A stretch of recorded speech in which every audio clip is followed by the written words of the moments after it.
The aggregate function allows you to group selected columns.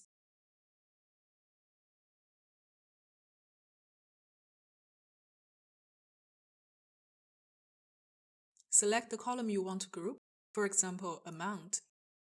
Choose how you want to aggregate these groups. Aggregate by means the criteria by which you group the column. For example, we can aggregate the data by month. In that case, we first choose date, then choose by month. Lastly, we need to give the output column a name. The output column will contain the aggregated values.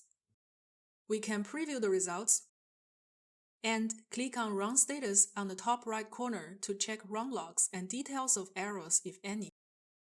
Once this step is done, you can either perform further transformations or export the data to a spreadsheet using push function.